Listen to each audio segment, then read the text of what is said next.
Welcome to Public Comment. I'm John Dunbar, former mayor of Yountville. And I'm Alfredo Pedrosa, former Napa County supervisor. And I'm Michelle Benvenuto, the executive director of the Winegrowers of Napa County. Thank you for joining us as we talk about politics, people, and whatever else is on our mind. When we approach an issue, we try to look at it holistically. And I say we because we're all part of it. I don't think we've been forward thinking. We need to just get past this, for me to be right, you have to be wrong discourse. It's about allowing businesses to evolve. Alfredo, I know that it's really kind of exciting for us to have Michelle, a longtime friend and colleague, with us today. Thank you for joining us today, Michelle. Absolutely. Let's maybe start with a little background of yourself and how you came to Napa Valley and your position with the wine growers. Thank you. I came to Napa in 2000. I'm actually a licensed architect. Came and got appointed to the City of Napa Planning Commission. Got to know most of the people in Napa over 8 years of being there. And then when the wine growers position became open, I was thinking, God, I'd love to have a job in the wine industry and not have to commute, like to be here in Napa. But I didn't know anything about wine except for that I drink it. And so I didn't think I was going to be qualified. But it said, Wine Growers was founded in 1998. We're basically a lobbyist organization, an advocacy organization. We are a nonprofit, but they were looking for somebody who had those connections to the community. And I had developed those connections through the Planning Commission. So I've been at this job for almost 15 years now. I thought I'd take a little break from architecture and do this, but it's fascinating. I love it. The Wine Growers is an amazing organization. I couldn't be doing this job if we weren't focused on doing what's best for the community, doing it with integrity, with honesty. I feel like that's the only way I've been able to stay in this job and be committed to the wine growers is because of that work. That totally makes sense. And, we see you on a regular basis, mostly with county issues at the Planning Commission and Board of Supervisors. But I think it is really important that you have that broader experience and knowledge that you bring, not only with the City Planning Commission, but just life outside of the wine industry. I think that helps with perspective and also your advocacy, which has been really, you've really been a leader in that in the Valley. And I think it's, we're going to get to talking a little bit about what the dynamics are today compared to how they were, 14, 15 years ago. But Alfredo, your thoughts? Well, look, Michelle, thank you for joining us today. And I think it's been great because we've had a chance to work together for numerous years. We've been in the trenches when we've been defending ag, but one of the questions I want to ask you, because I think the optics, are that sometimes, wine is so powerful and so influential.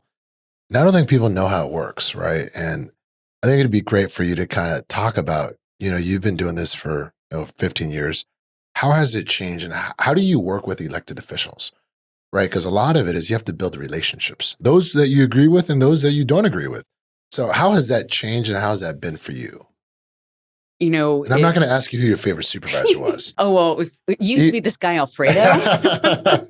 But no, just what I was saying before. It's so important to always work with integrity and honesty. And I remember back when I was an architect and one of my reviews, they said, clients love you and hate you. And I'm like, what? And they're like, they love you because they love you because you're great at what you do. They hate you because you're so honest at what you're always telling them the honest truth of what's going on. And I've taken that into this role, maintaining that honesty. And sometimes it's not easy, but wine growers, we base our decisions and our positions on facts and data. And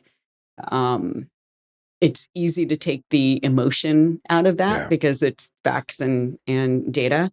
But working with elected officials, obviously it changes and the personalities change. And but what doesn't change is how, if you're always treating people with courtesy and respect, and I try to do that all the time, whether I agree with somebody or not. But at there's also been a change. Like wine growers, when we started in '98, and up until even when I joined 15 years ago, we didn't have a website. People barely even knew who our members were. It was just like, oh, we're this little organization, but we're an organization that what makes us a little bit different than the other wine industry organizations is we have both vintner members, grower members, as well as vineyard managers. So when we approach an issue, we try to look at it holistically from all sides of the coin, as well as, yes, we're interested in, quick fixes, but what's more interesting to us is making sure that what we're doing is a long-term solution and looking at those unintended consequences of decisions we make today. And I'll tell you, because sometimes the optics are so critical, right? And you guys would invite us to your monthly meetings. And I think the other side looks at it like you guys are being summoned into the dungeon and you're going to have these vintners tell you what to do. And I just want to shed some light on that.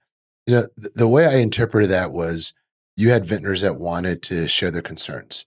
And it was that. And I did it for 10 years. And it was like, hey, here are the pressure points we're facing. And I think that's what gets lost. Mm-hmm. Sometimes, Michelle, is the relationships that we have to have with organizations like yourself. And I can say this as someone that was branded like you're just in the pockets of the wine industry. I was like, well, no, you're here to make sure we have a viable economy. Now, your members have a perspective that I needed as an elected official so I can make the best public policy.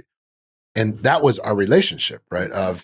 For me to make better policy, I need to understand what the hell your members are concerned by. Right. Doesn't mean you're going to vote with them every time, but because I can listen and hear, and then I can provide my concerns on the table too. It was that, right? So how did your members look at that in terms of when they talk to elected officials as well? Well, you bring up such a good point. I mean, actually, we had a wine growers meeting this morning, and Supervisor Amber Manfrey was our guest. And it was a fantastic conversation because she was asking those questions, like, what is concerning you guys? Where is the wine industry today? And you're hearing it, you meaning when you were a supervisor, or Amber being a supervisor, or anybody who gets who is invited and has that discussion, you're hearing it firsthand from the people that this impacts them on a daily basis. Like it's so critical to know. I mean, Winegrowers has been on this letter to the editor kick, and every month picking a different topic. And one of them a few months ago was this whole idea that the wine industry is too big to fail. And you look at the challenges that we're going through today. I mean, it's not just people aren't drinking wine. It's there's so much competition. I'm going to drink to that point. We should. Good point. Yeah, of course, Napa Valley wine. I'll take a freaking drink too. But I don't want to interrupt, Michelle, but I've been critical of elected officials. John, not so much. But and I said this before we got started. When supervisors and like Supervisor Manfrey does that, we should congratulate them. Like we have to acknowledge the good too, right? Because part of it is it just can't be a bitch sesh.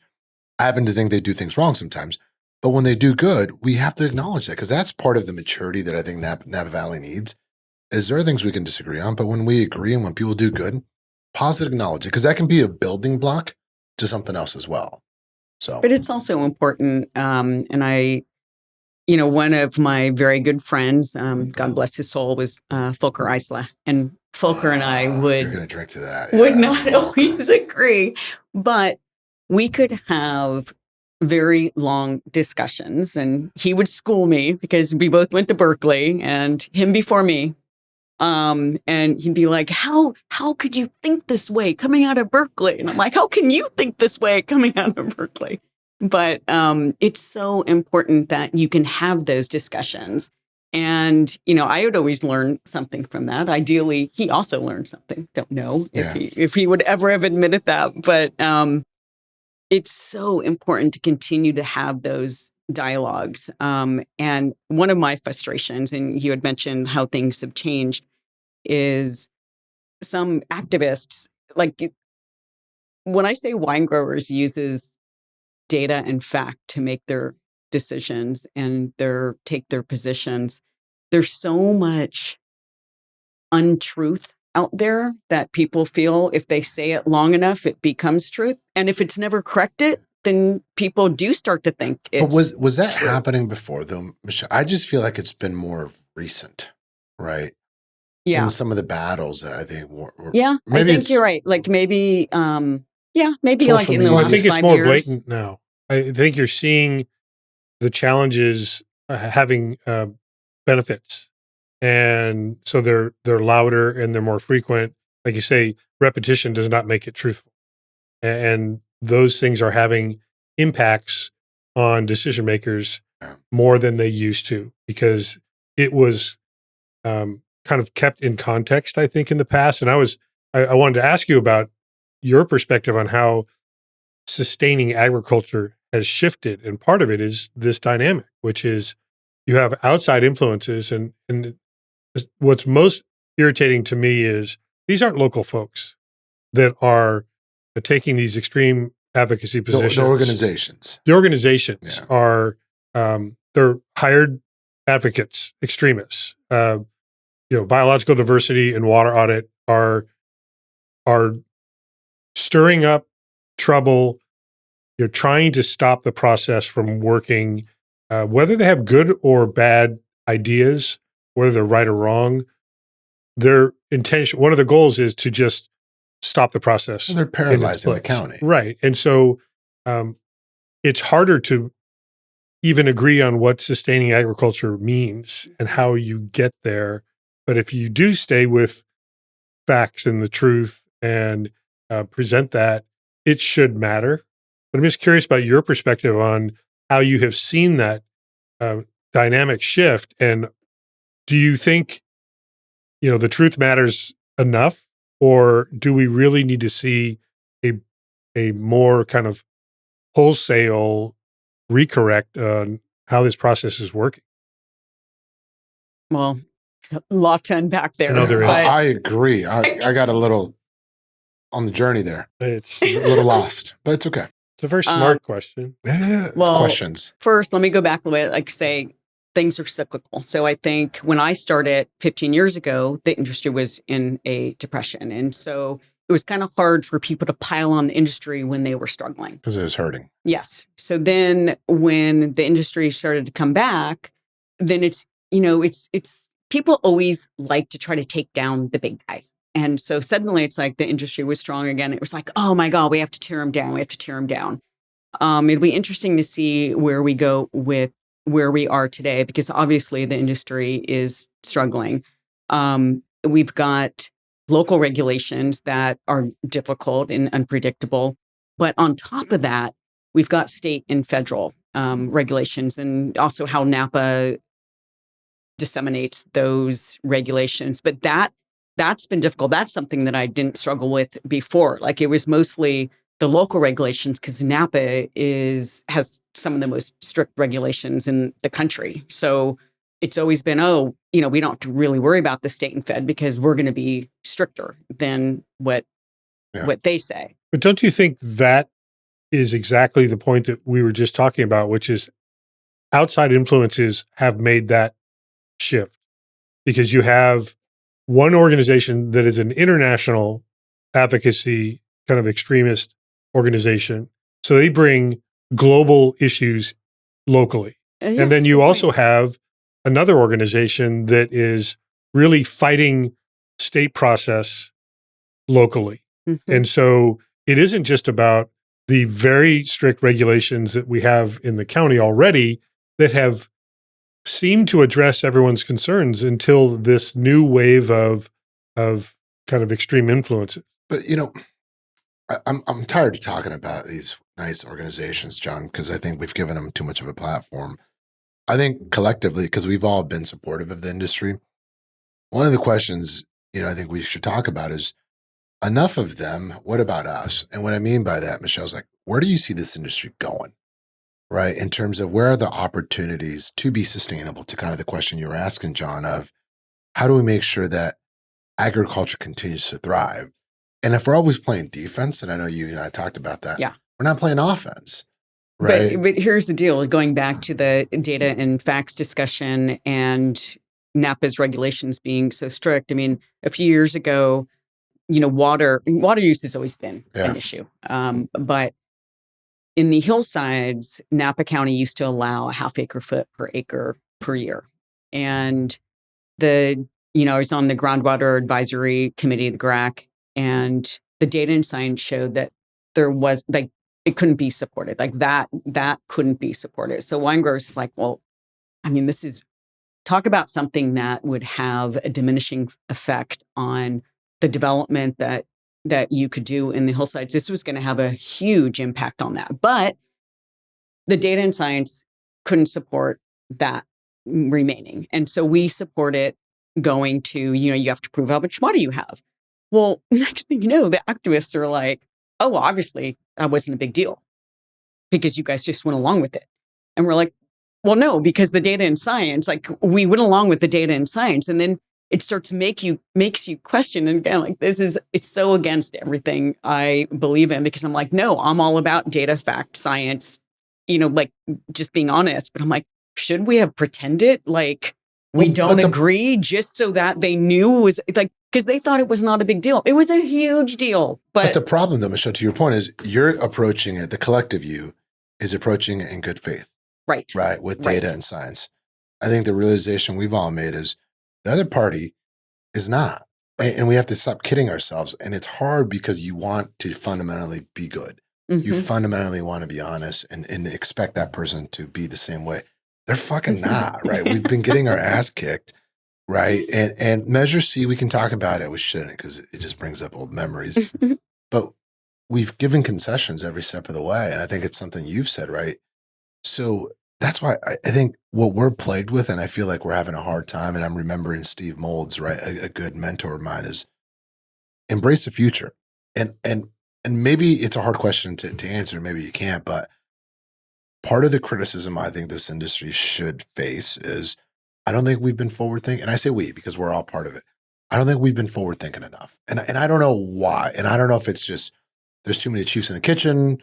But when you say forward thinking, and I know we've talked about some of these things offline, but like, what are you thinking? I mean, because I think about, well, Measure C, and I remember after Measure C, someone, Bill Dodd approached and said, I think you guys should agree to a moratorium until we get this all worked out. And I'm like, okay, we said he was nuts. I said he was nuts. Like, we just got through Measure C, and you want us to give more than what they were even asking for. Like, it made no sense. And I think Bill was asking for a timeout, essentially, right? I remember that. But so look, to me, I think the way you taste wine, the way your vendors taste wine has to change. If you want to go, we talked about it last week, John.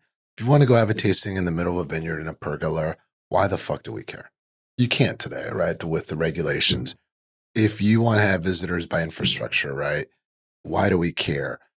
I also think, like, if we're approving a vineyard project and there's no reliable water source, today an ECP can get approved if there's not enough groundwater. That's not true. ECPs, they look at groundwater. No, but it could be approved by allowing truck water to be part of the water source.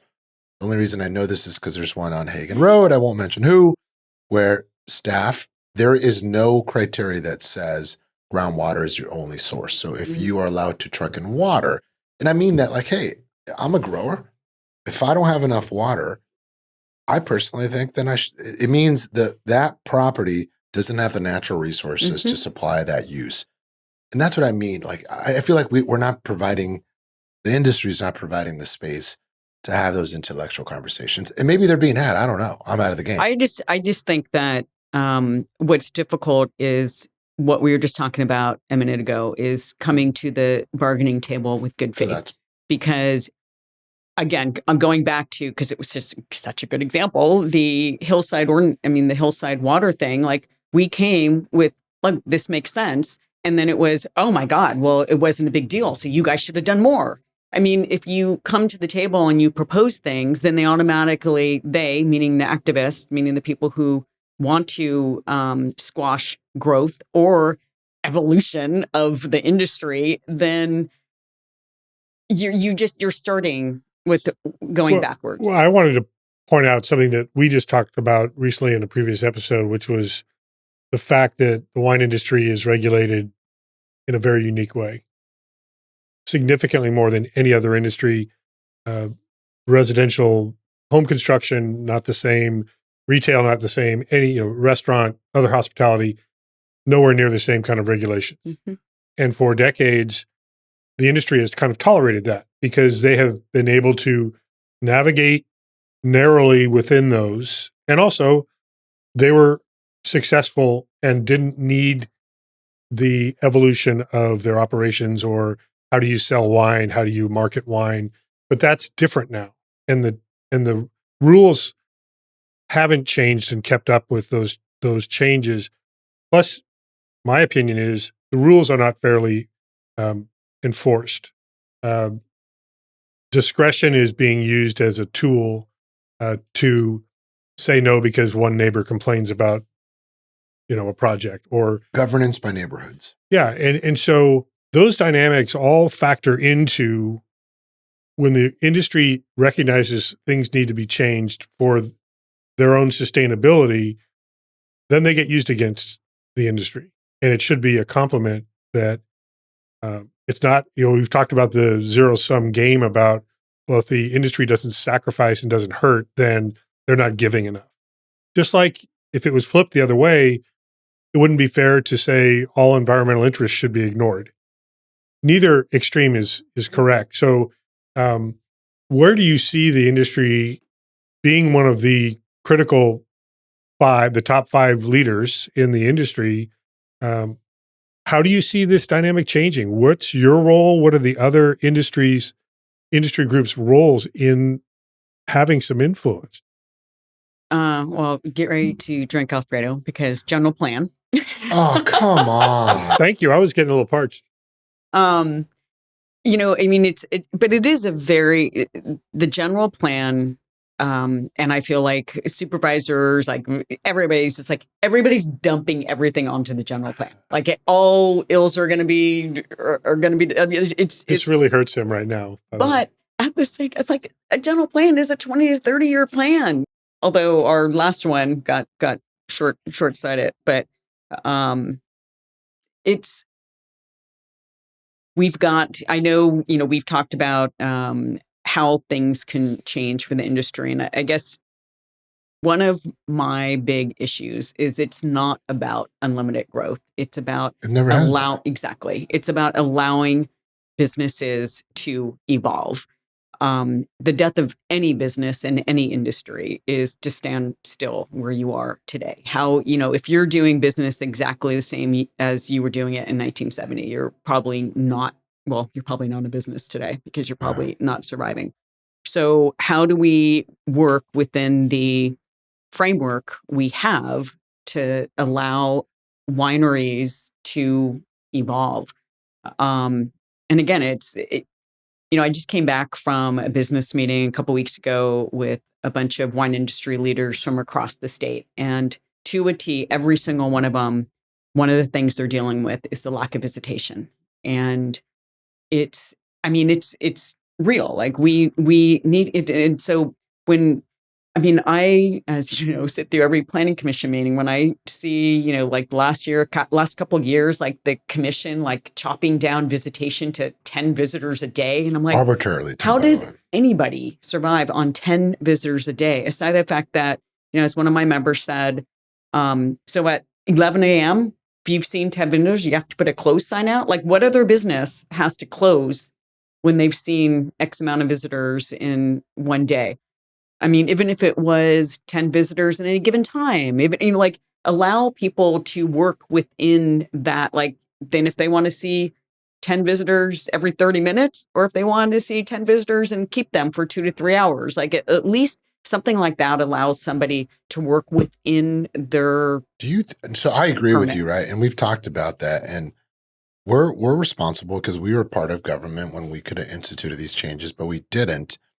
So what's different now, Michelle, right? Because I think you could argue that there were some elected officials that maybe were a little bit more sympathetic to the industry, right? Because they understood it was the engine that powered it. and not to say that you don't have that now, but it's different per se. It's just new. Do you think the pressure your members are facing today is going to kind of force them to maybe take some risk a little bit more of saying, hey, look, I may not be the one going through the project or the process, but it could be me.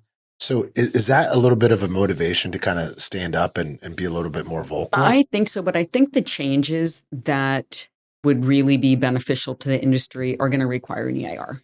And that's what happened in 2010 as well. We were talking about at the meeting this morning. So for the general public, environmental impact report, right? Thank you. Yeah. So back in 2010, when the industry was suffering and asking the Board of Supervisors for changes, and the board is like, yes, like we agree, we need to make these changes. It's like, oh, well, we're going to need to do an environmental impact report, which could be upward of $2 million.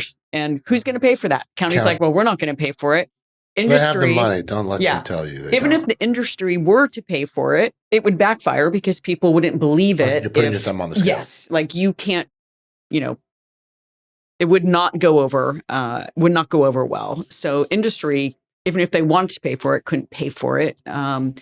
So I think that is, and that's why when I bring up the general plan, I'm like, I think that is really the opportunity to make big changes. We can make big changes. Well, I'm going to unfortunately disagree because I've lost faith in the general plan. Why? It's not being followed now. Agree. Whoa. So we agree. And so it's frustrating. I used to really, when I was mayor in Yountville, we took our general plan very seriously. And if if we were making decisions that did not align with that, we wouldn't make those decisions. That hasn't been the case here. It's been used again to kind of create excuses for saying no to things. And so a new updated general plan, if it's not really followed after thoroughly evaluating things and making sure that they're fact-based, then we're not any better off because we're then just arbitrarily invoking regulations.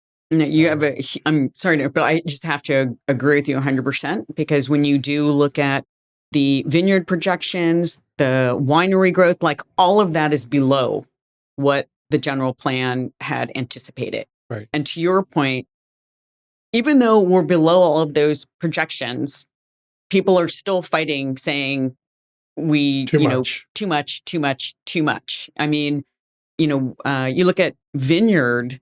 I mean, vineyard grows, I think I looked at over the last 3 years, it grew at like 1% a year. I mean, that's slow growth. Well, there isn't rapid development of whether it's vineyards or wineries. It's expensive. It's hard. It is at the whim of every vintage and climate. And I get frustrated about if you want to protect climate impacts, then you have to be against the wine industry, which is a false narrative. It's bullshit. They're the best stewards of the land because they've invested their livelihoods in it. And so we need to just get past this, for me to be right, you have to be wrong discourse. Mm-hmm. And also the unfair application of regulations. It is heavily regulated as an industry. And that enough has slowed down not only growth, but in some cases, viability and success. So we have to use more common sense.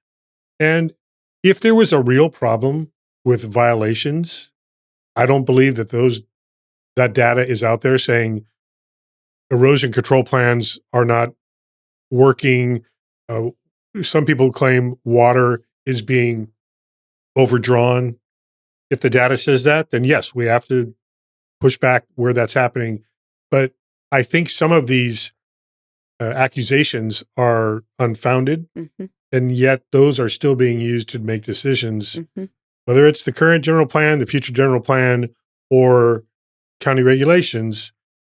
That's where the breakdown is. I think that people are not sticking to the facts because now everybody has their own version of the facts. So say we create a new general plan, how's that going to help us, right? If people are not following it to both of what you all said, we're below those targets. they're picking and choosing policy goals in, section 5 of chapter line X. They're always going to be able to use that to say no. Mm-hmm. And to me, that's the problem, right? Because you don't, in my opinion, it's using it to accomplish the objective of slowing it down. So I think that's why you have to flip it a little bit of, if we know what kind of vision some of the folks want, which is a no growth vision, no more growth. And it's not just wine, it's tourism, it's everything, right?